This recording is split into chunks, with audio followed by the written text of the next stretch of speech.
Welcome to the new episode of All That Jazz. I'm your host, Matjash, and I have with me Larrisa Thera. Welcome to the podcast.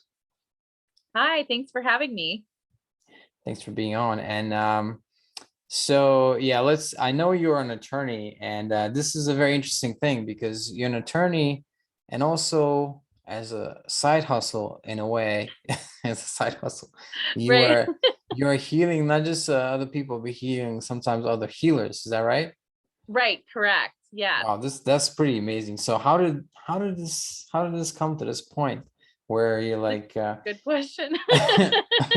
is it like a 2012 thing where you're like in 2012 you're like had this big awakening like some of my guests?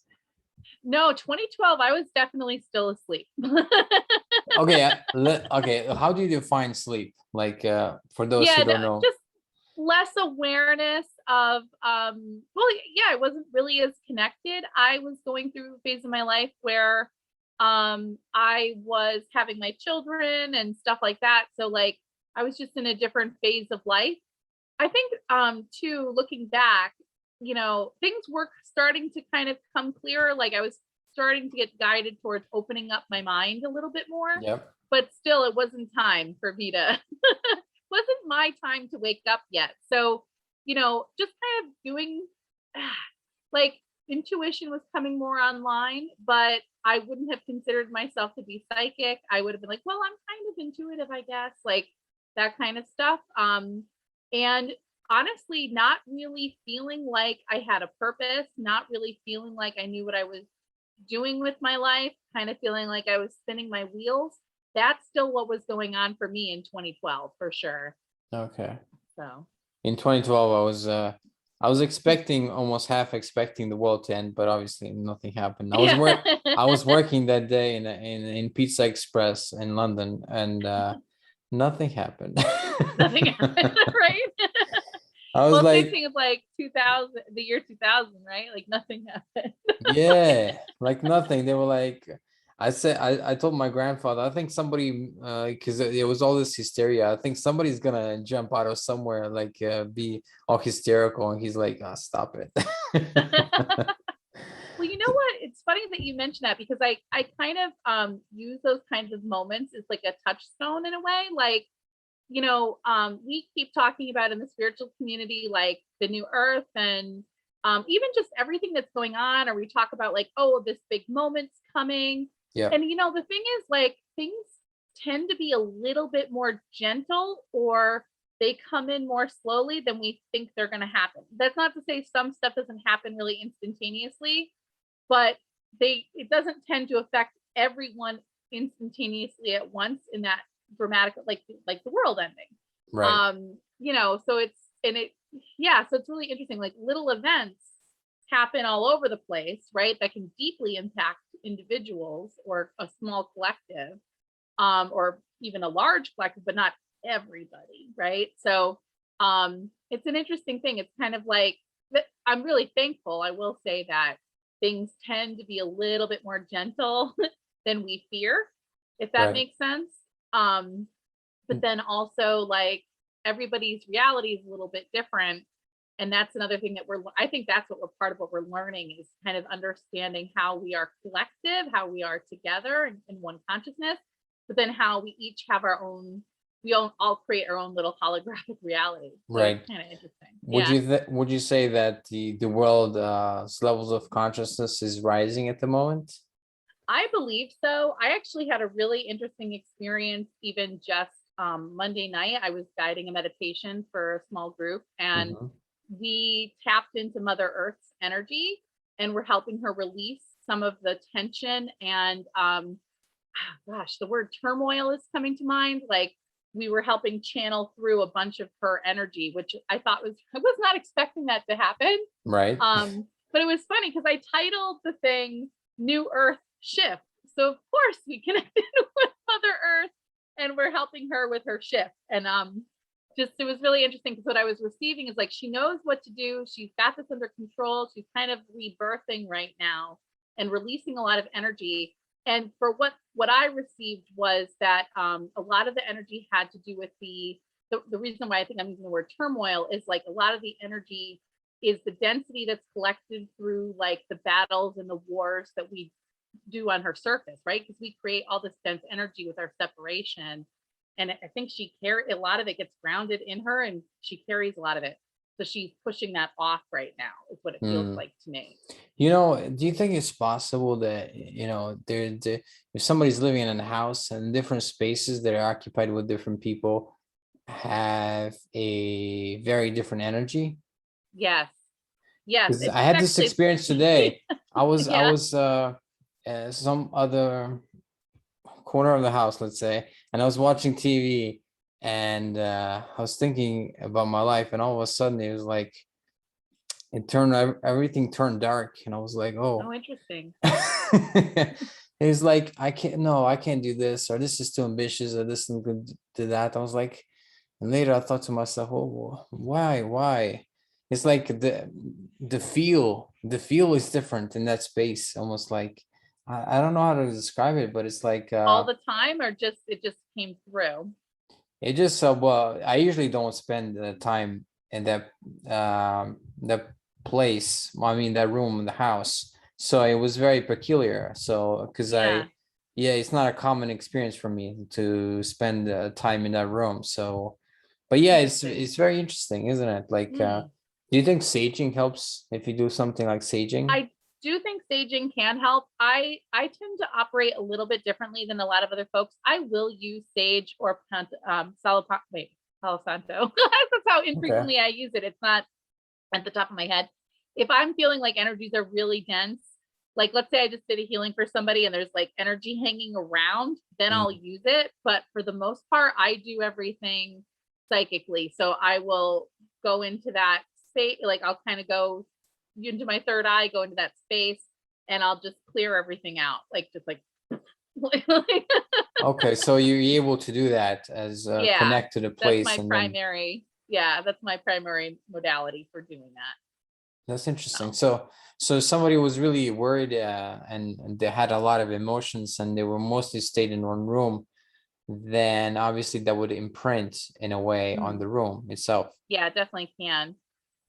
That's Yeah, interesting, because I did notice that when I was feeling really stressed, this room would actually feel different. If I went to yeah, other rooms, and then when I went here, I was like, this is intense.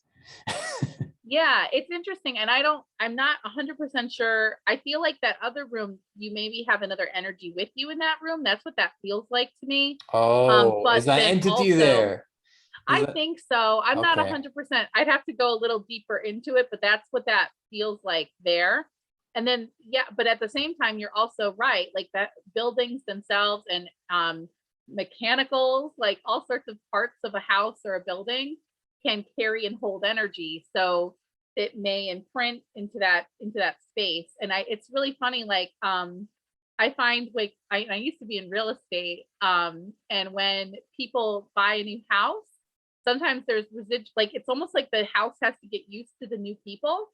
And I've actually advised clients before. I'm like, just go through the house, and like it's a little silly, but it's like just acquaint yourself with the house. Well, like kind of try to mingle your energy with the house, because like a lot of times stuff will break down when people first move into a new house, like an older home. And Yeah. I think it's because there's this energy dissonance. And I kind of, when I was advising this, it was kind of like I was treating the house like a living entity. That's not really entirely what I mean. It is an energetic thing, but it's an easy way for us to access it, right? By Right. kind of personifying it a little bit. So You ever call an exorcist? have I like the movie, or like have I No, no, ever done no. an exorcism? Called for their services. Oh, for a house? Yes. No. I've And you're not like, this is doomed. I better call somebody. I haven't had to do that. I work pretty well with the darker energies, so I don't like I've done space clearing, I've done attachment removal. Right. Okay. So So yeah. it seems to me, okay, this might be broad strokes, but it seems to me Sure. that maybe what the priests are doing is in a way, ooh, this might be dangerous. It is maybe a prolonged way of doing it, because obviously if somebody has and this is a tough one. If somebody has a entity in them, like I once read a book called Glimpse of the Devil by Scott Peck, very famous book. Mm-hmm. Well, he's famous for The Road Less Traveled. Maybe Mm-hmm. you've heard of that book. So he wrote a book called Glimpse of the Devil, where he decided to go to do two exorcisms, and he did them. And it was a long process, very Yeah. painful. And I got really scared by that book.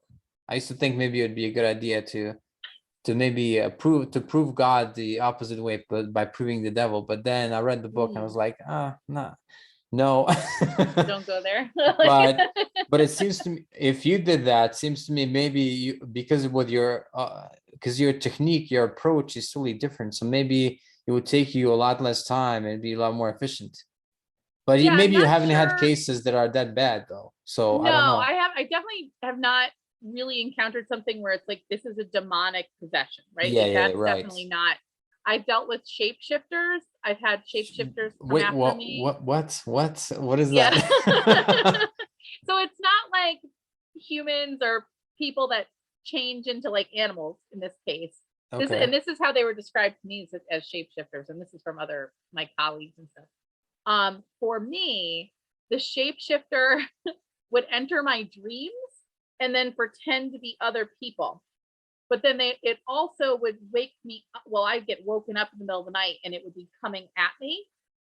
So like as a form of like a dark cloud, like it was maroon in color. Mm-hmm. It's actually pretty much right where I'm sitting now. It was hanging out. And when I woke up, and I'm like, no Right. way. So So it's not an actual like it's not a physical thing. It's like it's a in energetic entity basically. yeah, I mean, most Mm. things that I deal with are energetic entities. I don't really I'm not usually someone who sees a lot in the physical. I see everything through my third eye. Right. Um, and I'll have to, I'm very thankful that I don't walk around perceiving stuff constantly. I'm very Me thankful that too. I that's never not see my daily anything. experience. I'm Yeah. glad. I will sometimes, like if I'm sitting and I'm just like quiet enough or patient enough, I'll pick up on an entity near me, but I'm seeing them through my third eye. So and no one else seems to be able to see them either. Right, right, right. So I had one follow me home once from a bar. An entity. Yeah, it was I think someone who had passed, or an aspect of them that had passed, and an aspect of them was still kind of hanging around. Sometimes like lower Ooh. vibrational energies hang around in spots where there is low vibrational energy, like a bar. And so there were a couple of these energies and they felt very feminine to me. And they were hanging around in the bar. And I think because one noticed that I noticed her, she followed me home. And then I turned around in my kitchen and she's like right there. And I'm like, yeah, you need to leave. Yeah. So I had a strange experience. I was doing a pre-interview for one of my previous guests, and she uses a light language, which is mhm. kind of like talking in tongues, but more Yes. epic in a way. Yes. And the first she did it in the pre-interview, and she did that, and I was like, I thought I saw something like just mistily, like get scared of what she was saying, but I Right. don't know if I'm imagining it, so I'm like questioning myself now. But it was Mm. really it was interesting to see that. Well, it's interesting too, and I don't quite have this figured out, but like kind of going back to the idea of demonic possession, and then even that, sometimes I think that things that come up into our field or our perception or experience are actually just deeper aspects of ourselves. So that's kind of an interesting thing Maybe. too. Okay. Yeah. Um, yeah, it's really interesting, and I'm not 100% sure. It's really easy to like look at everything as other all the time, and it's harder for us to understand what's part of us, and especially because we're so multidimensional. There's different. I mean, like we all have most of us have lots of different aspects, Right. and because we're part of the collective consciousness, we can tap into other experiences and stuff like that that we might not, in the human sense, consider ourselves to have had. So like it's really interesting, because I could ask myself, what is it about me, or what is it that I was experiencing that brought in this shapeshifter energy, right? Like Right. I don't have a good answer to that, but like that was my experience. And I don't know, but it's definitely something like where you can still say, I don't want to have this experience, or I think I'm done with this experience and let it go, you know? Right. So, So yeah, how like is it possible that if so then when you say you go to another place and there's an entity there, so you said in this corner of my the house that I'm in, there's an right. entity, and I hope that didn't follow me here. Do you want me to try to look at it? All right, let's do it. All right, let me see. Okay. This is fun. I'll just try, I'll talk out loud. It's like thinking out loud, right? So just Yeah, bear with me. And sometimes it takes a minute for information to come in and all that good stuff. So, I do feel like there's a masculine energy there. Let me just see. Yeah. It feels like it does, feel like it has, how do I say this? Like, it feels like it has ownership over the house / that space in particular. It's very attached to that space. I don't think it wanders that much through the house. It mostly just stays in there.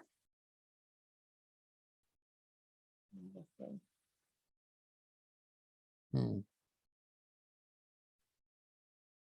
And I'm asking why that is, and what is the nature of it? Like, is this, and I think it's so interesting. And this is what I'm kind of learning, but I don't step into all this stuff all the time. I work more with people's energy systems. So, what I'm kind of receiving is that it's not so much that it's a whole person or a whole person's soul. And it is that idea that you're talking about, like that energetic imprint. And what happens, I think, or at least to the best of my ability to explain, is that that imprint, that energetic imprint happens.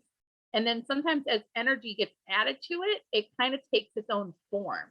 So the energy kind of takes its own intention and form. And that's what this feels like. So it does feel like it has the essence of a person, but it's not a whole person or a whole person's soul. Would you like me to clear it? I think it can be. I'm going to ask it if it's willing to be cleared, if you want me to. Yeah, sure. Okay.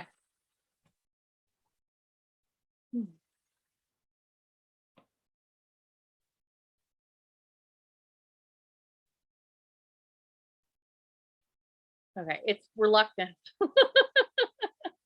Let's see. Okay, it's been there a while. What? It's been there a while, probably. It has been there a really long time, I feel like. Okay. It's showing me where it's attached to the wall. That's really interesting. Oh, wow.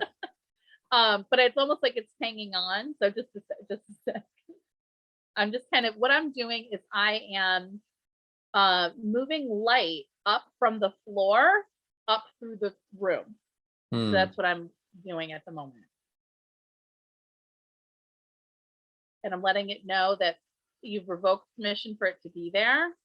And I'm offering it, I'm bringing down a light from source that it can go to the light to be transmuted, or it needs to leave. And it's not happy about it. Time to go back home.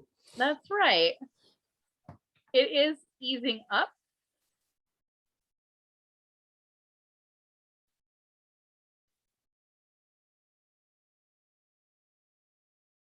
One moment. It is getting used to the idea. That's the best way I can describe it. Sometimes it just takes a minute for the energy to kind of mingle.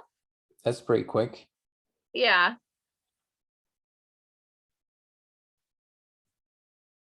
Okay, and I can feel it lifting. Can you feel it lifting at all? No? It's not in this room, but I right. kind of, yeah. This, I guess it affects the whole house then too. Yeah, because it's like having a big dark cloud in one room, and it kind of like comes out a little bit, a little on the outside of the house too, in that area. Okay.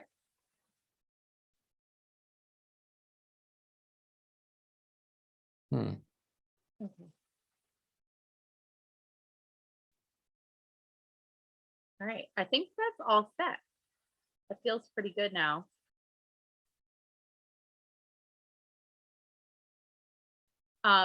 If you can air it out a little bit, that'll help.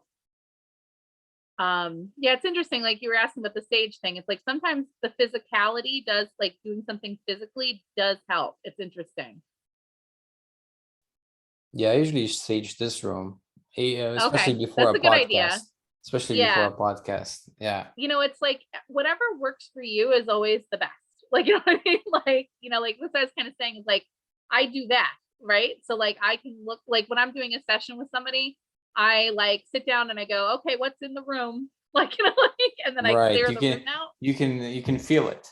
Yes, yeah. Actually, it's really funny. Like my office is in a new building.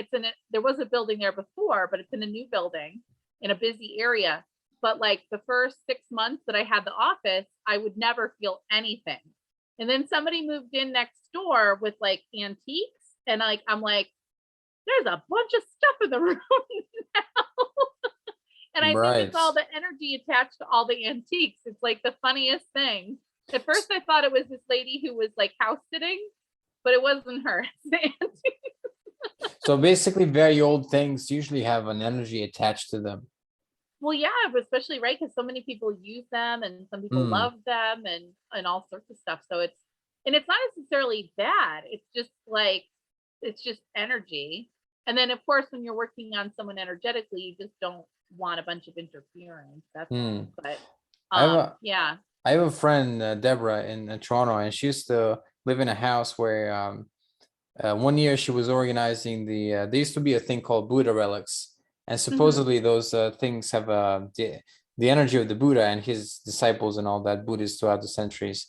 And it's an exhibit at the end of I think that's what it's called. Actually, at the end of the night, then they put it all in a like a small black bag like this size, and it stays in somebody's home, and it stays in that home for like 3 nights. And she said that for about a month after that, the whole house felt like it was peeling off layers of so because the energy of the Buddha relics is so high that she said that they have a turtle, and for about a month she had to clean like the water every few days because it would just keep getting murky, like real quick. But then after a month or so, that would end. So I thought that was really interesting because the whole house was adjusting to a new higher energy. Yeah, that's awesome. I think my house might have done that when I moved in. Really? And I've had to clear, actually, this is really interesting. I was taught this technique. I cleared the land and the house all at once. It was energetically replacing the land and the house, the whole property. And my kids used to see entities in the house, and I used to be able to feel more stuff. Like I said, I had the shapeshifter come around, and now it feels very clear, which is nice. So right. Even just the power of belief can be helpful, right? But that's interesting that with your technique or however you do it, you're able to do it remotely. Like you can be halfway across the world, and you can do it in some other room in this house. It's really amazing. You know what's really cool? This is because like I struggled with this a little bit, right? Because basically I'm just making up a representation of what I think that room looks like. And I used to kind of get hung up like, oh, it's not real because I don't really know, or if my perception didn't 100% match. Yeah. But what I've learned is that it doesn't matter, like because I'm tapping into the energy of the whole thing, right? Like it's not so much, and it's like the belief that matters. And I think this is what's so hard, and why a lot of people, even people who are intuitive and really gifted and talented, we're kind of taught to believe that there has to be this matchup with physical reality, and it's the other way around almost, if that makes sense. Like we kind of have everything backwards, because like I was kind of saying earlier, if we're all having our own holographic experience, our own reality, that's our perception creating our reality. And what I've learned is that imagination is kind of like the center of all of this creation, and we're kind of taught to kind of ignore our imagination or discredit our imagination, but the imagination is what creates. So I mean, like, in having that, I guess it's like having that muscle open, if that makes sense. So like a beautiful way to start any sort of intuitive work or meditation where you're, is to go ahead and create and allow your imagination to take hold, because that's the real experience. It's really interesting. Like, it seems like counterintuitive that's like, you need reality to match what your intuitive experience is, but it's really not at all. Like, it doesn't, it's the imagination that matters. I don't know if I articulated that quite right. Right. But So yeah, so he's saying imagination can be kind of fuzzy in a way. It's not exactly accurate to the way it is, but it's still representing something accurate in the subjective, because obviously everyone lives their lives in the subjective reality of their own mind. But the thing is that those who feel like it should be whatever is measurable is real, whatever is not measurable is not real, okay, I'm gonna miss out on that, because they're like, well, if we can measure it, it doesn't exist. Well, yeah. so does the love of your mother then doesn't exist, Right. And it's just pieces we haven't put together yet. That's the thing too, right? It's like, there's the whole like perception that there's a competition or whatever. I don't know, whatever, like discord or disconnect between spiritual reality and science. But the thing is, we just haven't connected it yet, because I'm just working with energy, right? So you're talking about physical objects and stuff like that. They're just atoms moving, and there's energy in the atoms, and there's space in the atoms. We're made of atoms and cells and all sorts of stuff. And I'm not very scientific, as you can tell, but then what am I doing? I'm manipulating energy. So it's the same, it's all connected. We just don't understand it yet as humans. I don't get it enough to articulate it myself, but I just like, and other people are better at articulating this than I am. And you're a lawyer, and so you come from a kind of your profession, I would say, is very left-brained. Yes, and it's very logic-based. Yes, and very mental. Yeah. Well, what kind of lawyer are you? I'm actually a special education attorney. So, here in the United States, we have specific laws to protect children with disabilities. So, I represent children with disabilities in school matters. Okay. So, yeah. Wow. Okay, this is unrelated, but if since you're a lawyer, I might as well ask this. I thought for a long time that because some of the things they teach in schools is kind of is not in integrity. Like for example, I'm in university now, so I can see that some of the suggested reading in some of the classes, they it said in the book that you are, and this is pretty awful. It said that if you're white, you're racist, even if you don't think that you are, that kind of thing. And I don't know what you can do. Like, I think these schools are only gonna change when there would be a lawsuit won against their academic irresponsibility. But I don't know if you can really cause change by a lawsuit. Maybe, I don't know. Maybe a class action lawsuit. Yeah, you can. I don't know. You can. There's actually, it's interesting that you kind of mentioned this. Like, you definitely can affect change through a lawsuit, right? But the number of landmarks, that's what we call it, like a landmark case. There's not that many. You know what I mean? Against a school, against a university, there's not many. Right. Oh, okay. And especially not for curriculum. Like, you know what I mean? Like, you would kind of want to affect change in curriculum by demanding that through the school in the first place. That's really not so you'd be like trying to allege that you're being discriminated against by being taught that. Is that kind of what you're saying? Yeah, it's an anti-equality, basically. It breaches something. I don't know. I have to look up the laws. Probably breaches some kind of law in the land, which is Britain, and also human rights law or anything like that, because it might. Yeah. But the whole thing with law, I find, which at least in the US, because I can't speak too much to other countries, but it's very subjective, and it has everything to do with who you're talking to and what you convince them of. That's the law. Right. Like The law sometimes you is not convince them of the just. letter of the law, and sometimes of the spirit It's of the law. persuasive argument, and it's the person you're talking to. They're supposed to be unbiased, but that, I mean, like here in the US, right? You hear all the noise we make about who we're appointing to the Supreme Court because we're appointing people based on their bias. Like that's like which president's going to appoint, because then it's in line with a certain party. So they're doing it to affect the law by picking someone who they know is supposed to have a bias in the direction they want them to. So the whole legal system is built on subjectivity. It's not objective at all. Like it's like Wait, you're a lawyer. You're saying the so, whole is based on subjectivity. It's like I agree. It's like what you as like even if you have the constitution or whatnot, you can still say subjectively. Well, it doesn't quite matter because what well, I that's think what right we're now is more experiencing now. important. Right. Right. So, like, for example, if you just kind of take the pandemic, and I know people have very varying opinions on what's going on with that and how that works and everything like that.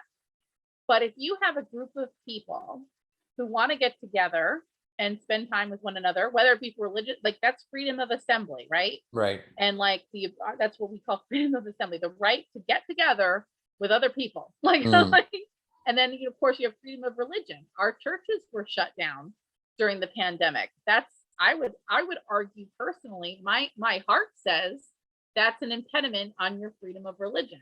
If Yeah. you're told First you can't Amendment. get Yeah. together with other people, that's an impediment of your freedom of assembly. But it's all infringing on freedom.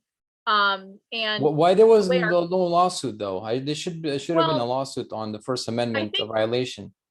I'm sure there were. I'm going to be totally honest. I'm not up to date on this. Okay. And my understanding is that in most places right now, there is some legal support for the idea that public health comes first, which I would think would be running in contradiction to the Constitution in a sense. So, because it doesn't say the right to have good public health, like, you know what I mean? Like, Right. It's like not mentioned everyone's that, right? assured public health. Like it doesn't say that anything about that. It's happiness and freedom and assembly and contract and gun ownership.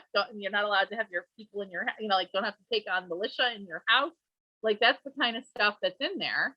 Not public health. So I don't know. I mean, like that's kind of the thing though, is because I'm dealing with I am working with a group of parents who do not want their children to wear masks and don't want their children to get vaccinated for COVID in particular, but some of them haven't had their kids vaccinated at all. And the courts are not going to be favorable to these arguments right now. Like you might It depends who the judge is, right? Because if the judges are biased, then exactly, I mean, or in favor of the what's going on, So right. it's not, I don't know that, that kind of leads me to the next thing that I've been receiving lately is what it feels like to me is it's time for those of us who want to live in a new earth to start creating. And we don't have to do it by lawsuit. We don't have to do it by legal change per se. We can just start doing it. Some people may be called to do legal changes, and I'm very thankful for those who are called to do that, but we can start living the way we want to live. We just have to do it. And we're not waiting for someone else to do it for us, right? Like, I think that's been a little bit of the thing with the spiritual community. It's like, well, when it's time for the new earth, when everybody wakes up, well, maybe some people are going to wake up because you've built a community where they can live that way. You know what I mean? Like, maybe they're not going to have the same moments that we've had to get where we're at now. Yeah, that's what I thought. Kind of that's what I thought. With the lawsuit might not be the totally most effective way. It's a good, like to me it's like a punishing tool, like because I know they're wrong. That comes from the I guess the warrior archetype or whatnot. Is like punch them down. What is it? Yeah. I had Chiron come in. I spoke at a rally a few months ago about the vaccination issue, because we in Connecticut, which is the state where I live, we had a right to religious exemption to not Mm-hmm. get your children vaccinated for school. And they just changed the law and took that religious exemption away. And so we're still like, there's still a group of people that I'm involved with that are trying to fight this a bit, you know? And so I spoke at the rally, and leading up to that, Chiron was coming in for me and he's like, if they push you down, you get back up. If they push you down, you get back up. For Do it those who don't anyway. know, Like, who is Chiron? I actually am not, you know, the most experienced with Chiron. Uh, Like, I've but had he's an guests who have ascendant. contact with him as well, but Yeah, I'm sure you might even be able to articulate it better than I am, but he's got that warrior energy. I believe ascended master, right? Chiron? I don't know, to be honest. Yeah. Yeah, I believe he's an ascended master who it carries that warrior spirit, warrior energy. So yeah, that's Okay, maybe I should look more into that. That sounds interesting. yeah, maybe me too. But I got his little activation, so I'm really thankful for that. So I was in the Right. car and I'm like, I'm gonna kick ass. Like, you know, like, So what's your read on the whole vaccine and mask thing? Because to me, it seems like it's a massive intrusion on worldwide on people's human rights because of something that's it's not that more people are dying in the world. It's just that maybe proportionally, or what media reports is that supposedly most people that die are of COVID, but because right, they have other illnesses as well, and they count right. often as only COVID illness attributed to I COVID. feel like there's, well, and the way I tend to see things is there's multiple layers, right? Because it's a multidimensional nature of reality that we're not always perceiving, but Right. there's multiple layers to this. One of them, I think that this is really accentuating or pointing out how much we struggle with not having control. Like, Mm, so we want to control our experience and everyone else's experience, right. and we can't. And part of that is we've forgotten that we are divine beings who are having very intentional experiences, that we've come here for certain reasons to do certain things or learn certain things. And I do think sometimes people die by accident, but I think it's very rare. And I think most of the time people die intentionally. Now, when I say that, I mean it's more from their higher self, right? It's Like planned. it's more It's the higher planned. self, Right. right? So I think what's difficult when you're really living in that very embedded human experience, if you have a loved one who's dying, they may, up until till their dying breath, I don't want to die. That's what they may be saying. And so you're watching that turmoil and going, well, they don't want to die and they died, and that's not right. But what we're not seeing is perhaps in that moment, there was a release and they're done. And But you after didn't see that, that because it was in their head. yeah. Like, you know what I mean? Like, And after you know, that, they like, come to the other side, and 3 days they're later, they're like, fine. "Oh, Like, thank God! I am glad it's I mean, over." there can be some soul, like, so much of my work involves releasing soul trauma. So that's why I'm saying, like, there is soul trauma. Like, there is stuff that's traumatic, but that's the other piece of it, right? Is that's part of sovereignty, is understanding that the other person's having their own experience, trying to learn their own lessons, trying to work through their own stuff. So if you're trying to, you can't really take that away. And isn't it kind of selfish to take it away? Like, why would you not want someone to grow? Why would you Right. not want someone to have their full experience? So the idea that we're trying to control whether or not people live or die by wearing masks, which I've seen a lot of information that they don't actually work, and then by forcing people to get vaccinated, which is, there's a lot of debate out there around the science of whether or not it works. Yep. What I'm kind of seeing lately, and I was talking to a good friend of mine about this, like, I actually think we've kind of hit a good spot with the vaccines, where people who wanted them got them, people who don't want them haven't, for the most part. And we're seeing that the vaccines don't 100% prevent anybody from spreading or catching COVID-19. and especially with the new strains. And like, that's it, but if you got vaccinated, it it hopefully lessens your symptoms, right? So if you've had the vaccine and you have COVID, I already had COVID, so I'm not sure why I need the vaccine. I know there's some stuff out there that says that my body probably didn't do a good enough job, and somehow this vaccine's going to do a better job.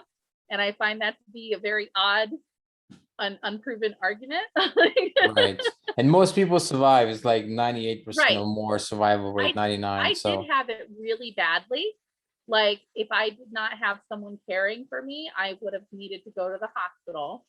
But I survived it. And to be honest, in the middle of it, because I have asthma as a pre-existing condition, but in the middle of it, I had deep gratitude, which was really interesting because I was struggling to breathe. And I just sat there one moment. I was like, I'm really thankful for this experience. This is really interesting. Like, you know, like, and I was really like, okay, like, you know, like here we go.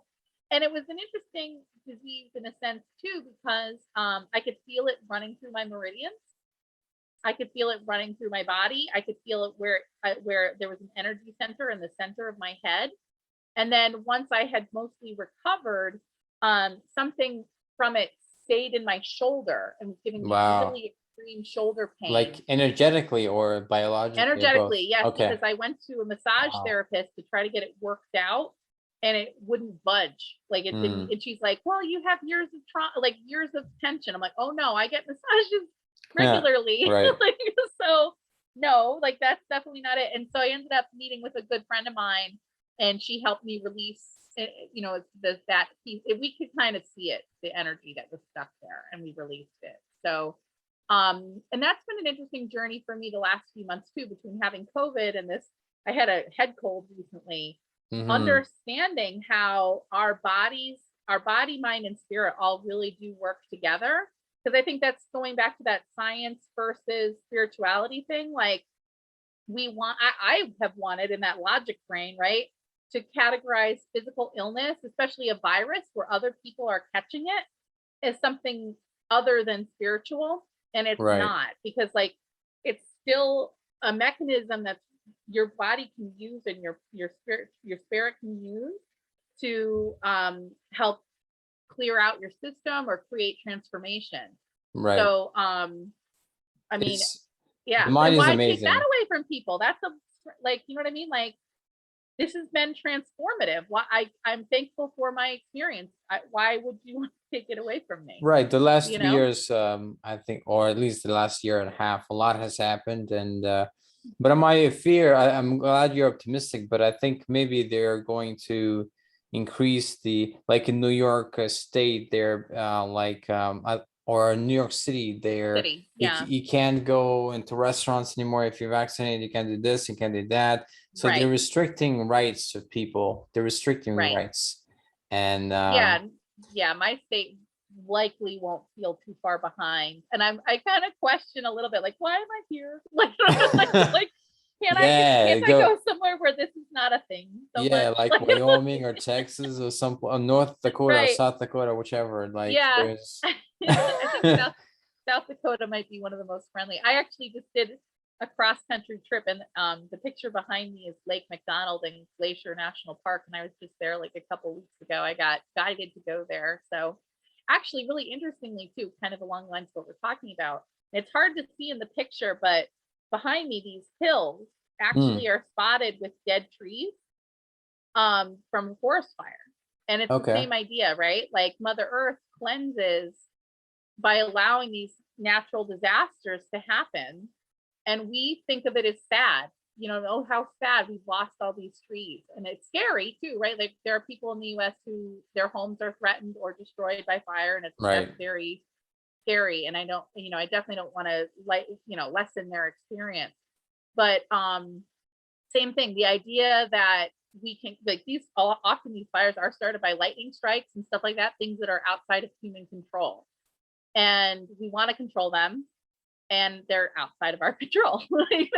So it's all kind of related, right? But it's like, disease or death is a clearing process. It's not necessarily a bad thing. And we have been taught that it is bad, and there's real grief and mourning that happens when someone passes, and Yeah. that's a very real experience. But at the same time, like, we kind of, it's one of these things that we need to let go of, because it's natural process. And one of those symbols I always love to kind of represent this is that idea of the wave, right? It's like, I think it's kind of a Buddhist notion. It's like, you rise up and you're that little individual wave for just a moment, but then you come back into that collective consciousness.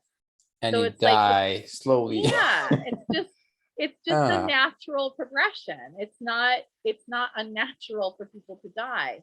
And like I said, most of these folks, I believe a lot of these folks who have passed from COVID, it was their time. It was part of their plan. And you yeah, kind of have yeah. to wonder too, how much of the plan relates to them feeding the energy of this debate, which is Of an interesting thing and too, of right? fear Like, as well, I don't because even there's a lot know, of right? Like, there's a lot of contention. Like there's oh people yeah. saying, I saw this British guy saying that, these people that are not vaxxed, they had time. Now we need to forcefully vaccinate them.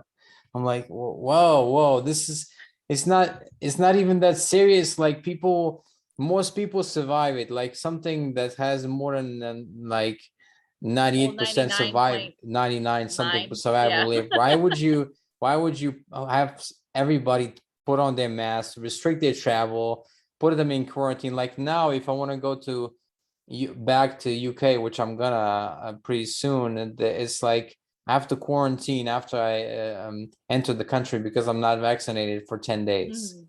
Mhm. It's like, Well, oh that man. sounds pretty good, because for a while we couldn't even go to Canada, and you still can't go to Canada if you're not vaccinated. Right. Well, at least I can go. So Yeah. yeah, like, For now, hopefully it which is will stay. crazy, right? Like, that's been such an eye opener, how little rights and freedom that we have, in a sense. Um, like, because they just got taken away very quickly. I mean, you can kind of work like around it a bit with some things, but Hmm. um, it's been that's been a little bit intimidating. Yeah. The way we lost some of the rights so quickly, and now, Hmm. like at first it was like, well, let's have a few weeks to stop the spread, and now it turned Right, into a year and a half. And how right, long, and it's clamping back down is what it feels like. And like you Yeah. said too, there's a lot of political pressure coming up to disemploy people who aren't vaccinated and stuff like that. And this is where we talk about the layers, right? So like, and I don't 100%, like, I'm just gonna do this for a fun thought exercise, if you Okay. will. Like, I'm not so convinced of my own thing here, but like, okay, so initially I kind of was like, oh, they want everybody to get vaccinated to protect the economy. But as you probably know, like, there's people talk a lot about this one world order thing in the Great Reset. So Yes. okay, so if you force a bunch of people to become unemployed and a lot of them do hold their ground, you're going to have an economic collapse. Like, it doesn't, like, look at how much we struggled economically with a small number of people, like, out of work. Most people worked from home or kept working. So, and we had a huge collapse just from that, right? So, Right. like, imagine now some percentage of people, I don't know, 20% of people just going like, well, I guess I can't work then. Right. Like, Right. and opting out at least for a minute, even, like, that's going to cause a collapse. And so does that further this one world great reset agenda? Is that the point, at least from the people who are pushing for that, in a sense, right? I mean, some of them I don't think are quite aware of what the heck they're saying, but like, but I Right. do wonder if that's a bit of an agenda. But if we look at that up another level, is that so bad, in a sense? Because like, if there is a greater intention to create a new and do something completely new, don't we need to collapse everything a bit to rebuild? I mean, and that's what the spiritual experience often cycles through, is collapse and rebuild, collapse Yeah. and Yeah. It's like, I just went through a collapse like a week and a half ago. So like, it's like, whoo, and then you kind of go, oh, okay, and it's all open and new again, and you can kind of start going in even like a new direction or a broader direction. yeah. So I've I often go kind on of, a collapse weekly, I think. yeah, right. There's a new Yeah, I feel there's a that new one. crisis every day sometimes. My goodness. Yeah, no, I Um, hear you. so okay, let's go back to the beginning because Yeah, we didn't finish that thought. So was sure. it a crisis that kind of induced your spiritual awakening, basically? Kind of. I definitely was going through a depressive period. I had made some changes in my life to kind of, I had I had gotten told very specifically from a psychic that I needed to be doing child advocacy. And I think I was told that, actually, I was thinking about this the other day. I was told that by a psychic back in 2005, and then Wow. again in 2008, 17, and only in two, and at like between 2005 and 2017, I can't believe it was that many years. um I was like, well, I don't know how to do that, and I can't figure out how to do this, and I'm doing all sorts of different things. And in the meantime, I did start working for our local school district. So when I got the message again, and this psychic, on behalf of my family, like my, other side family, and Hmm. my guides, was like, no, you need to be doing child advocacy, because I like wanted to move to another country and Oh, this, that, and the other thing. And they're like, but no, you'll be but much but you happier. were a lawyer already, right? I was already a lawyer. Yes, Okay, I felt pretty guided to become a lawyer, like back in high school. right. But So you were doing what? You were doing what? I Like was doing business? real estate law. Oh, that's kind of cool. Yeah, I mean, kind of. I mean, real estate laws can be drudgery and all licensing and all that. I mean, not Yeah, I was licensing, but primarily doing residential transactions. residential. Right, So right, right. yeah, but yeah, so I wasn't really sure how to go that direction. And then so when they were like yelling at me, like, you need to do child advocacy, they're like, you'll be much happier if you do child advocacy. Oh, okay. So I started figuring out how I could do that. So I left my job at the school, and I was like, oh, I guess I could learn how to do special ed law. Took some classes on it and started my own practice. But it was taking a while to build traction doing that. And I was kind of sinking further into depression. Hmm. And basically, through the help with my therapist, I got guided to a book where you do this declaration where you kind of go into your heart center and you say, universe, I'm ready to change. Like, universe, take the wheel. I'm ready to change. And Yeah, holy cow, it things did. took off from there. Yeah. So like depression got a lot worse before it got better. And my brain started cycling. And I definitely wanted to share this because it's like, or have more people become aware of this. Like, because it's kind of a scary process, if you will, because it's kind of like, it's like you just don't even have control over your own brain. Like, right? Like, it's just repeating thoughts, repeating thoughts, repeating thoughts, repeating thoughts. And they started getting, honestly, they started getting a little suicidal in nature. But I'm a young mom. Like, I'm like, hell no, we're not doing that. Like, you know, like, like I had enough awareness to be like, oh no, no, no, no, no. So, and I actually, like, one day was just crying like all day. And I ended up reaching out to an old friend who was like, oh, you need to meditate. And he told me to read Eckhart Tolle. So I downloaded Eckhart Tolle on Audible and started listening to him. I did The Power of Now. And as I was listening, I would kind of drift in and out of a meditative state. I mean, I kind of was aware that I was, but you're like a newbie, so you don't really know what you're doing. Right. And he was talking about, what it feels like to wake up. And I was like, oh, okay. And he also was talking about, I think the biggest thing for me, and when I've gone back to listen to it, I don't remember him saying this verbatim, but he said something about letting pain go.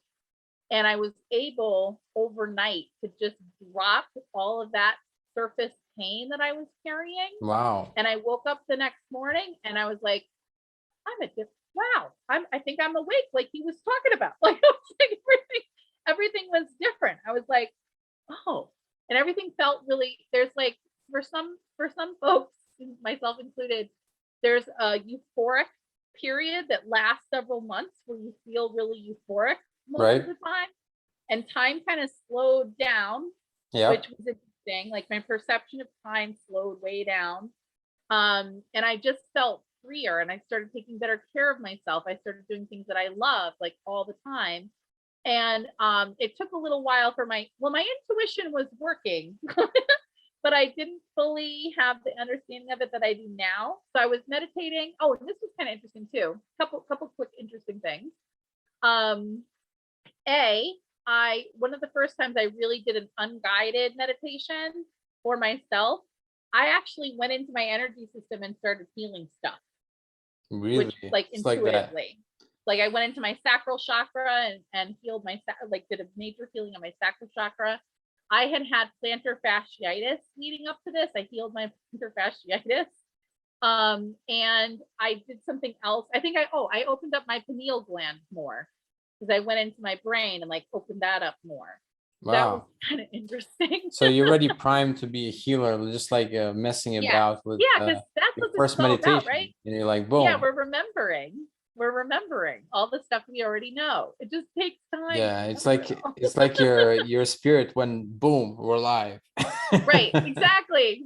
Wow. And interestingly too, because this was a really cool experience, I noticed that I was able also, like when I was picking up on other people's like depressive energy, if that makes sense. Yes. It started like forming a ball inside me, and it was this golden ball that was like fiery and like molten, and it was spinning around, and I could tell it wanted to be released, but I was scared.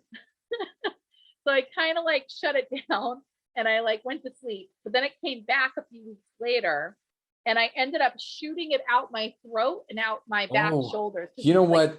Back shoulders. That's the weirdest thing. I was gonna say like John Coffey and Green Mile. Would you cough it out? Yeah. I was gonna say that as a joke, but yeah. Right. Yeah, kind of like that. Yeah. Oh my goodness. So, and then similarly too, I said to my therapist, I'm like, I feel like I'm walking around with an antenna on top of my head. And she's like, she didn't say too much. She's like, you need to look up kundalini. And I was like, yeah, what? Like, you know, like you ever read there's a book by a doctor, MD, called Lisa Nella, and he wrote a really good book called Kundalini, Psychosis or Transcendence. That's a good question. Yeah, because he used to treat people who had Kundalini, so he'd have to discern, is this psychosis? Because some of the Kundalini cases are not like yours. They're really bad. People Right. go into bad spaces, like, or there's physical stuff that complications with Kundalini, let's say, because some people have that, and you'd have to see, is it psychosis or is it Kundalini related? You know? Yeah, I've often, especially when I've been closer with people on the path, and it's like, are we just, what's the word I'm looking, co-delusional? Am I just going insane? Yeah, right. Like, and I still question that every once in a while. You know what I mean? Like, am I really talking to other beings? Like, you know, like yeah, like sometimes I wish like could just an angel come down and just write plainly what I need to do on a piece of paper. That'd be so much easier. Here's the fun in that.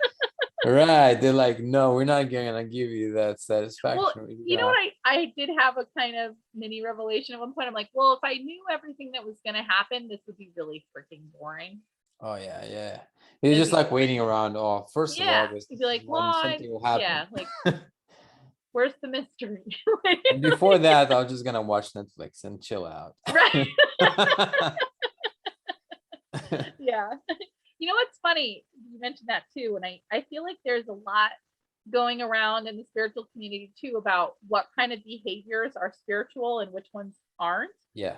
And what I'm coming around to is it doesn't matter. Like well, unless you're doing something that hurts people. I think that's the only thing. That's a different story, right? But are you hurting people by watching Netflix? No. Like yes, unless you're neglecting your family and not going to work. Yes. Context. Then, but even then you have to unpack that a little bit, right? Because if you're neglecting your family, right? Like let's say you have a kid and you're not paying as much attention to them. Well, what does that do to their growth, and how does that form them? And is that necessarily a bad thing because they're having their own journey as well? So it's an interesting. I mean, I don't think we have to take everything quite as seriously. Is more my point. I don't know, but I think there is a responsibility and also culpability as well as far as karmic law. And I feel like sometimes Even in law, I think even if you unintentionally hurt somebody, or let's say kill somebody, you might be some way responsible. Involuntary I think it manslaughter or something. really depends. That's really interesting because, like, I haven't come across it. I think it depends on how your soul kind of holds on to that information. I think sometimes it matters and sometimes it doesn't. The accidental. But I don't know. It's funny too. And I'm not sure karma is gonna hang around the same way anymore. Yeah. Is it changing? We're clearing so much karma. Because like even karma is a little bit of a limiting belief system. And I think that's a lot of what we're clearing out. And what I'm seeing too is like crystal kids, like younger people. Like one girl I met, like I was doing a reading for her and I was like, I think I was asking about past lives or something. And like her guides were like, well, we just cleared out all her karma. Like what? Like, like you cleared all her karma? But I don't understand. Maybe they're talking in a different sense, because maybe for an like an event or something, because in my understanding, if you clear all the karma, then you'd be enlightened, like in a classical sense in Buddhism. Not entirely. I don't know if that's exactly what that means. Okay, you know right. Okay, like, I get it. And then further, I'm not sure what it means to be enlightened as a person who's currently embodied either. Where does enlightenment stop and start? I'm not like, I think we want to keep an open mind about that. Does that make sense? Well, I think it's classically defined as somebody that doesn't have a personal ego anymore. It's like uprooted, and you're like in this. But is that achievable as a human? I don't even know. Yeah, I think like what's that guy? What's that guy? Sachirinanda. You know Woodstock? That guy, they came to speak at the Woodstock. I think he was there. And a couple other people. I think David Hawkins, Ramana Maharshi. Maybe. Couple, but yeah, it's rare. I think it's very rare. Yeah, right. And also like what, I don't know. It's interesting. What does that feel like? What does that look like? But I think you can clear out a lot of your Akashic records and stuff like that. Like that's kind of what they meant by the karma. They cleared out a lot of the Akashic records that were holding contracts based on past events. Does that make sense? Yes. Like a past event. Like so there could be like a contract where you're obligated to repeat the same kind of behavior with somebody and just go round and round. That's what I asked her. I was like, have any of your relationships changed lately? And she's like, yeah, actually. Like everything changed. Yeah, it was subtle, which is kind of neat too. It was subtle for her. Like it didn't make a dramatic change in her daily life, but she did notice that she had some ease in dealing with her family and stuff like that. So I'm conscious that I set an intention that we're gonna do something, which is something in general that people, the listeners could benefit, if you could do something for them. Sure. You want to do like a meditation or what's the options? Yeah, go give me. I don't know. What's the buffet like? Great. Let's see. I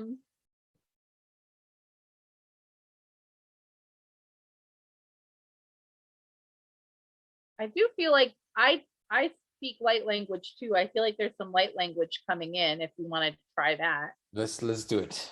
Okay. Hold on just one moment.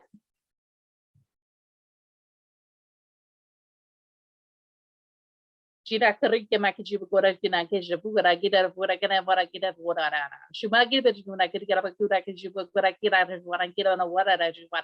Tapi bugara kita kita jumpa budi kita bura yang pada kita pada kita bura rana kita. Jin bodoa kita berjumpa kita wana jibu wak kita kiaba. Ini siapa kita ujana ya ba. Ikara kira masiko waragina waragida waragi morgida waragi jina waragi jina ikara gibona giba wajaburo Ibara gimana mo ju para kita wara ju mo ju mana kita baju bro ju mana ju para kita wara kita para rumah. Wara ju para kita na para ju wara kita para ra. Yerjina ma gira wara ju para kita kwashi mo para kwash para kita kwash para kita ju wara gimana kya. Ju gara ju wara diga no wara kita ko tora bote ju me kya para gimana. I juna kita wara juna kita ba kita wore de wara juna. Wakita ku wara ju wara de guna juna. Gira gira ita penina shiwakira gira goroshimina bora china bora gira isha kira voa shibora mira bora kira voa gira voshimana bora I kara kira I shingira panimana kira bora kira voshina bora kira. That's what I got so far. Wow. It reminded me of old Native American woman talking about how young men should be more manly or something. What? Okay, I'll let you explain what this was. No, yeah, that's really funny. I don't know if that's wrong. No, what I was receiving, it was something like the time is now to step up. That kind of makes sense. The time is now to step up, to let go of the past, is what they said, is to let go of the past. And they said, it was something really pretty. They said, to quiet, to allow, I'm trying to articulate it a little bit, like to allow the quiet of your mind. I was going to say something else, and I'm like, mind, like right. To allow the quiet of your mind to ease the soul, if that makes sense. So they're saying, like, it's time to step up and do the work you were called to do. Sorry, they're talking to me while I'm talking. And to kind of just let go of all these pieces that we've been, that's really neat. So they're saying, like, and I've been trying to articulate this, and hopefully I can do a good job. And this is what I've been experiencing as well. So it's just coming through really strongly. We really do need to, like, stay really open. So, like, things that this is exactly what they've been trying to teach me the last few weeks. Things that we perceive as one thing may not be how they appeared. Does that make sense? So we just need to hold a really open space and an open mind for our perception to change. Because when you're holding on too tight to a belief, it can cause, they said, madness. Yeah, insanity. Yeah. Cause madness. So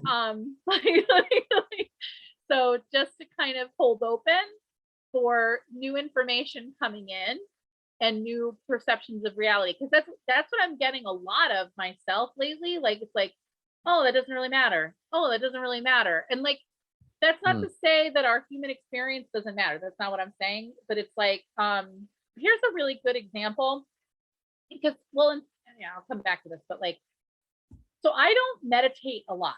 Like, I meditate once a week, like, not very often, but I'm kind of that, I'm an open channel. And just, as a point of discussion too, like, I go through chakra upgrades, like, all the time. So, like, I've had my upper chakras shift. Like, the 8th chakra drops down to the thymus, the 9th chakra just drops down to the medulla oblongata.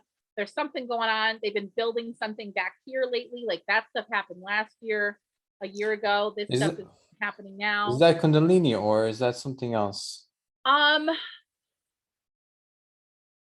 My understanding, which once again, we're like, you're gonna hold open on understanding, but, like, my understanding is that's about shifting from perhaps like a 6-ish perception, 6-dimensional perception of reality to 7, 8, 9.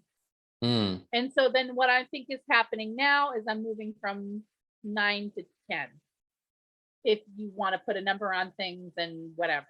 So, and so it's like, as you remove certain densities and open up your channels more, the chakras move around and expand and all sorts of stuff. And what's happened, my perception has changed, where intuition used to be a bit more of a struggle. And even once those chakras moved, that's also called like a golden chalice that you get on top of your head. And it's kind of like, I'm going to forget her name, but think of, like, there's an Egyptian goddess who has this.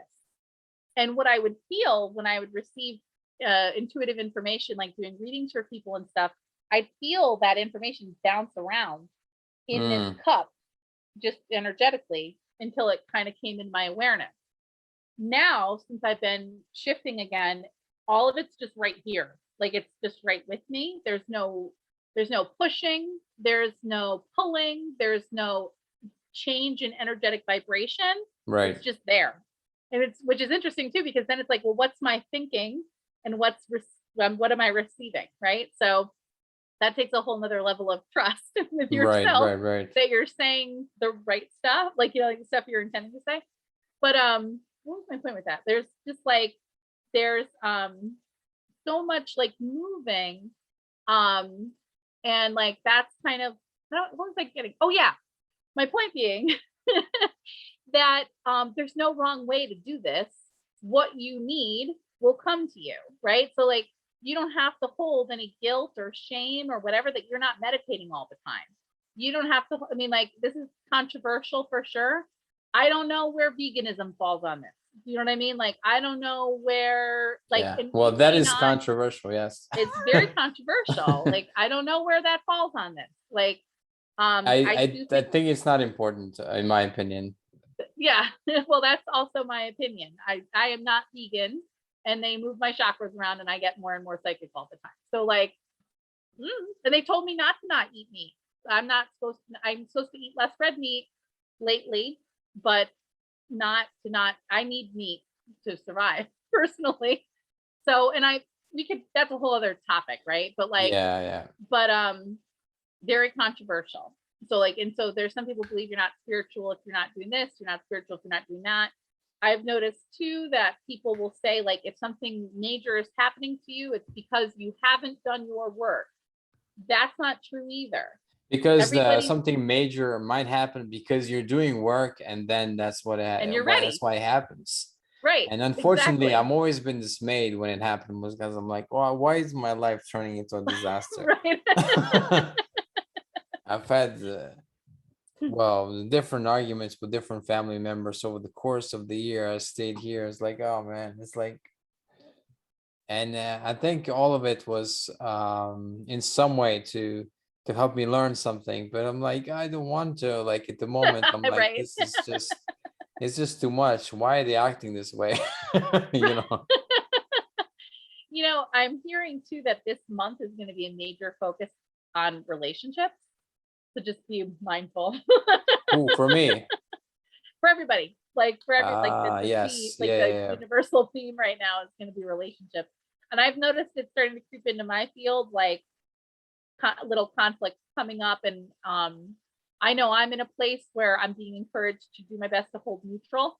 Yeah. And I've not mastered that. Like, well, you are a lawyer after all, so you right. know, they'll give you a pass. But you know, just even like, oh, this is another interesting one too. I found that a lot of people also encourage cutting people off, like, oh, bad energy, I don't want you in my field, and cutting people off.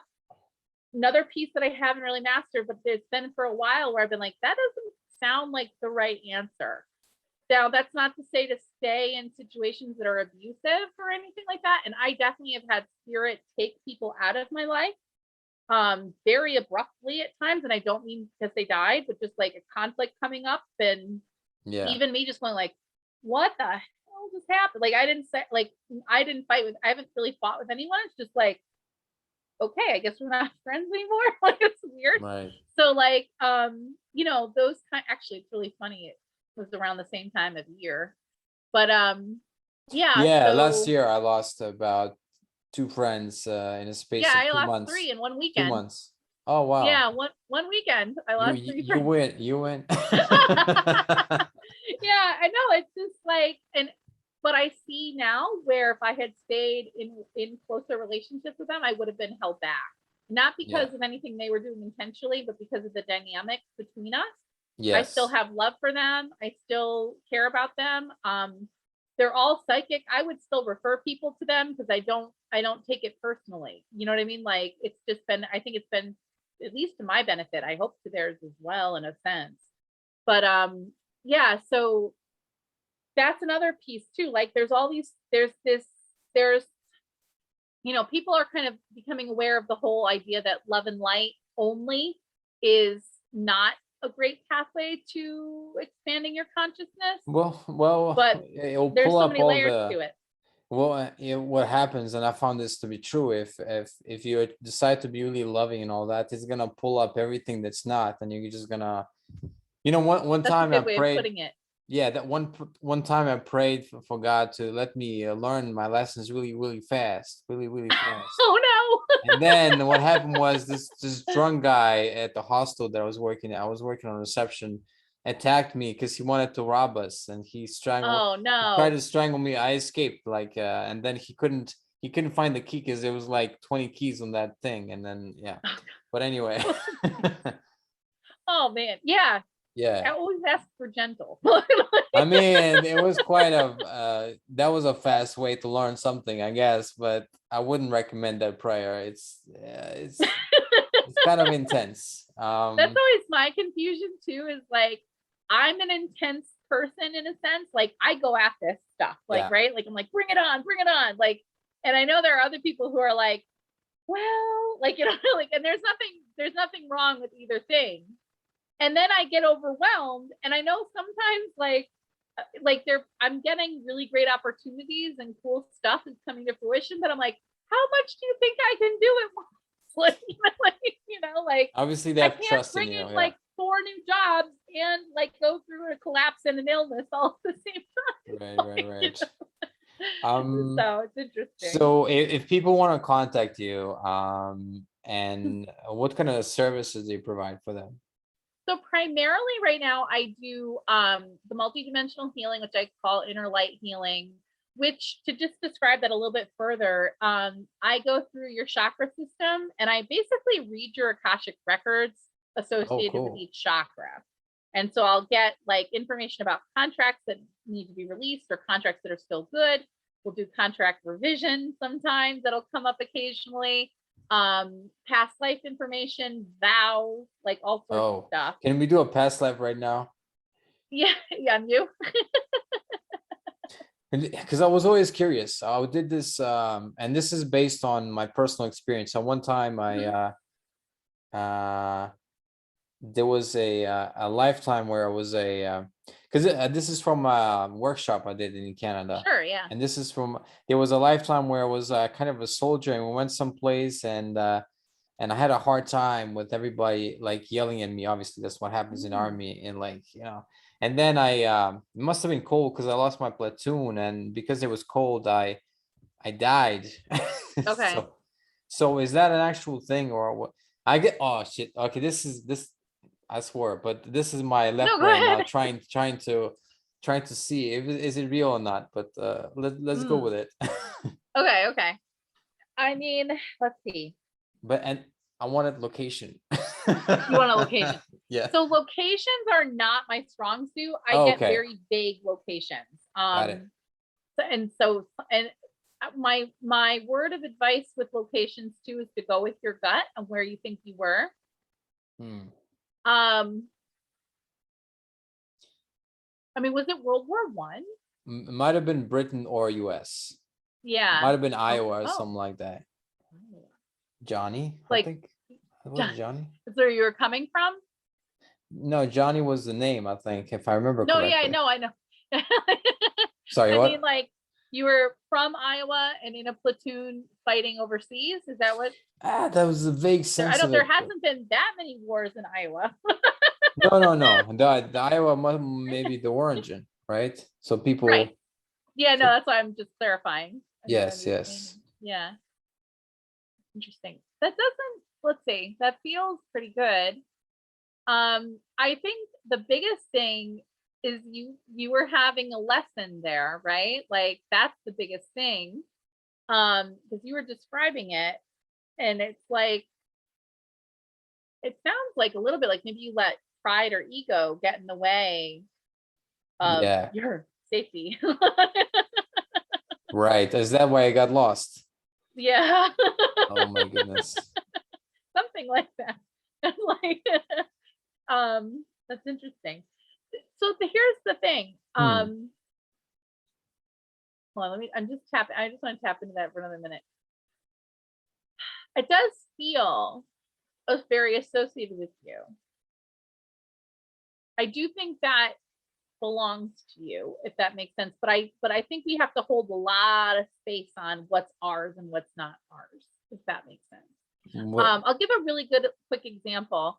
My daughter's name is Senara, Senara, and she picked her name in utero.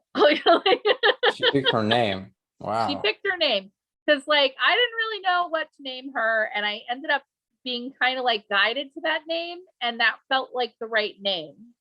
And then following her birth, and actually even though she's a little bit older, when I was working with one of my friends, she actually got guided by my daughter's higher self to the experience that she associated with this story. Because Sonara is it's like Saint Zenar from Cornwall, and it's a story about like a person that washed up on shore in Cornwall, Right. and they were like tossed out of a castle or something, like, and they washed the shore. As it And so, happens in England, of course. Yeah.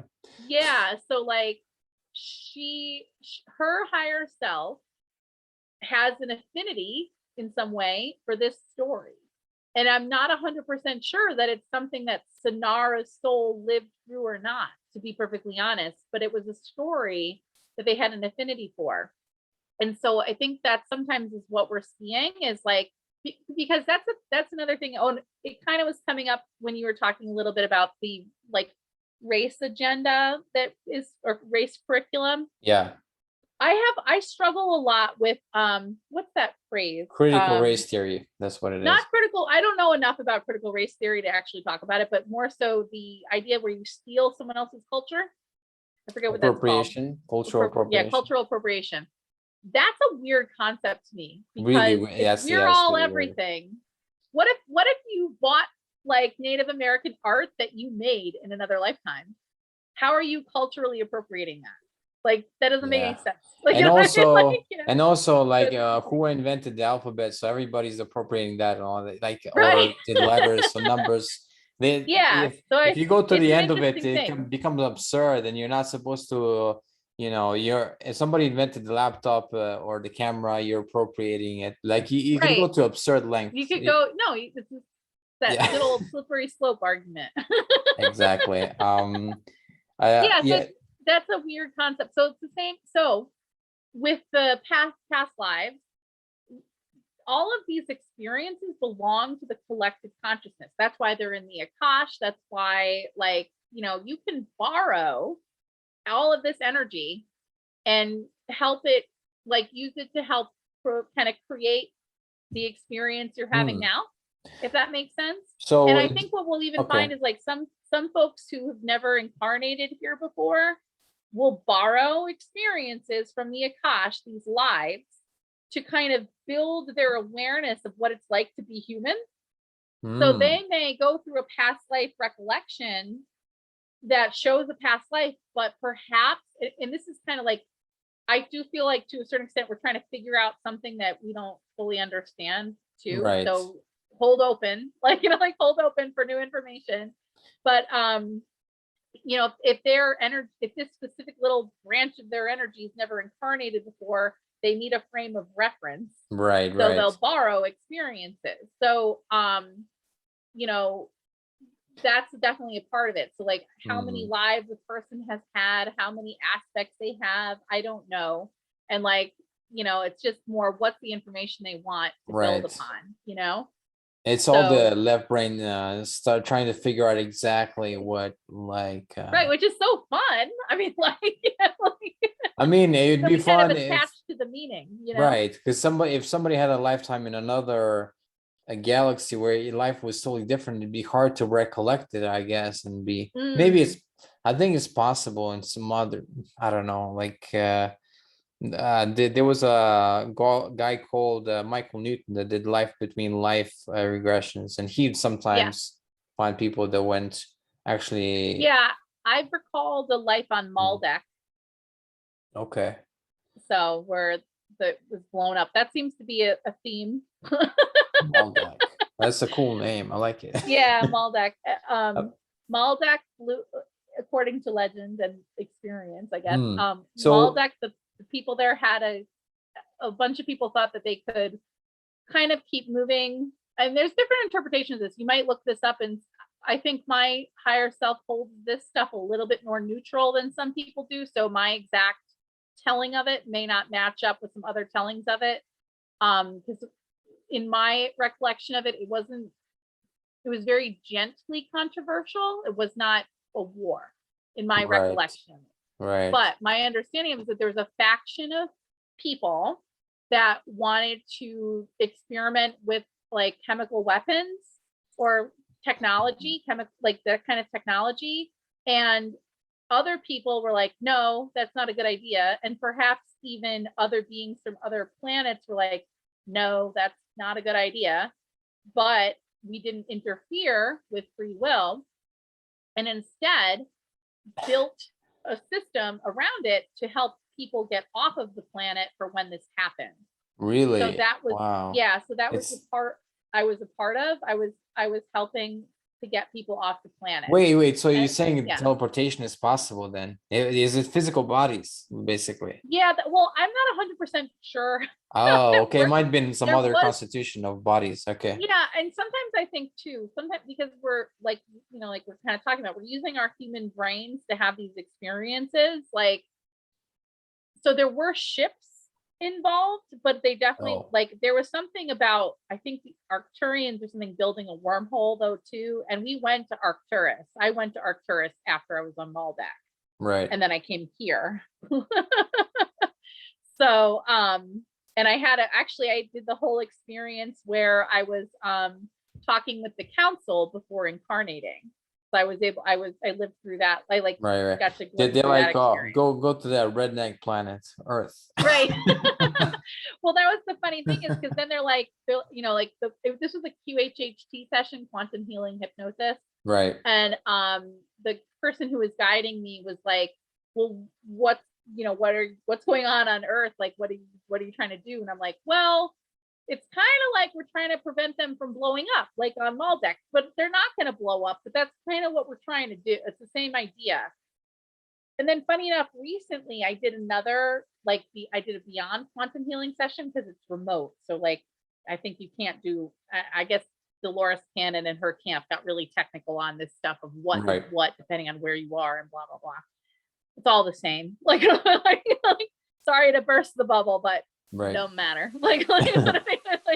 But anyway, so I was doing another one of these sessions, and this is like I'm saying, this is this recurring theme because it's what we're seeing play out on Earth, and I think it's part of what we're clearing from the Akash as well, is this battle between good and evil thing.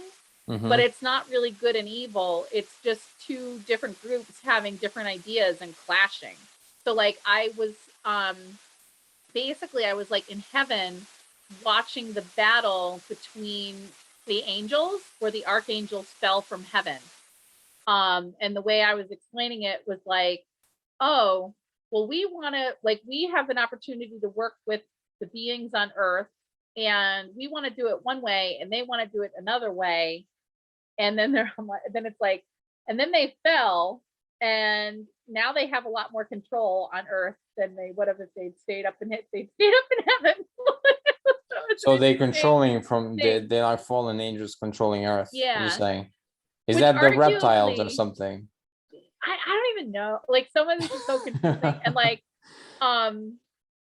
definitely like, there's, I don't know. This is all like the other piece that I'm coming to is like, these are all just layers of conscious awareness.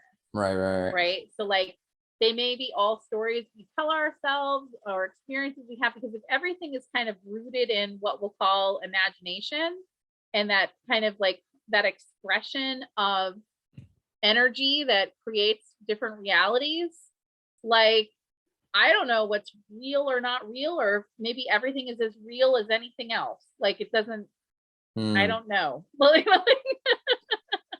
Well, So, but it was definitely like a story, like, right. and there's a running theme. There's a running theme of conflict. basically. Maybe someday there'll be a way to teleport yourself to a place, a different place in the galaxy, and that would be like, wow, I can't imagine that. But that would be kind of dangerous though. You'd have to be like a kind of ship environment where you wouldn't, if you got into an atmosphere that would be dangerous, that it'd be okay, you know? Right, right. Yeah, it Yeah, seems I don't scary. know. I heard somebody say recently that like outer space is just a fake projection and none of this stuff really exists and everything is just exists Oh, within the flat mind. Earth. Yeah. Yeah. I Well, don't I don't know. know if the Earth L- being flat, but maybe it just Right, floats in a void. I don't know. Like, you know, like, right. I don't know. Who knows? That's what, like that hold open thing. Just let all the information come in and don't attach to anything. Right.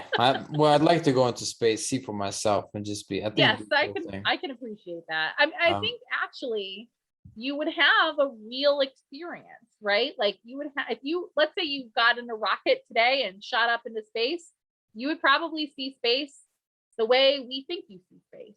You know what I mean? Like that's probably how it would work. And where, but beyond that, going to like, you know, going to the Pleiades or going to Arcturus or whatever, I it's so don't far know. away. We have to build a Yeah. really different kind of ship. You know, it's like, Well, wow. are you transcending dimensions when you do that, right? So like if you go there in the third dimension, will you even see anything? That's another Oh, I question. see. Wow. Wow. All right. Well, I- let's, because we're over at, an hour and a half. So yes, let's yeah. do a hard stop here. Yeah. Do you think well, do you want to add Good. anything at the end? Yeah. No, it was a great conversation and I appreciate your time and everything. I hope I made sense, but You did, and you know, it's, let the yeah, audience decide what they great. believe in, as always. I think like we're in a challenging time for sure. And I think we're being encouraged to stay embodied and stay present and know that we were here to experience this. Yeah, And if you can, let it be your inspiration for to bring in the new, whatever you want to see in this world, create it, right? Like, let's do it. Like, yeah, that sounds better. Creation, yeah, that right? is. Maybe some lawsuits are necessary, but maybe I don't know if I'm Yeah, the I one to don't do know. it. I mean it's a creation of sorts, you know, like it's energy being, and you're creating arguments and Yes. creating a narrative and creating all sorts of stuff when you do that. It's just a question, it's conflict. So if it feels right for some people, they will do it, because especially these types of lawsuits, they cost a lot of money. Yes. So like, Yeah, and it takes years as well. That's why I'm like, oh man, this is it's a grind. It's a grind, right, really. it is a grind. And you Um, know, I'm hoping we can skirt around some of this stuff, but we'll see. We'll see. well, yeah, we'll see what happens. I'm That's optimistic, right. but we'll see what happens. We just got to go along for the ride. Yeah. Thank you, My Larissa Thera, pleasure. Yes. everybody, and thank you so much for being on the podcast. Thanks so much. Have a great afternoon. And thank you, everybody, for listening and watching the podcast.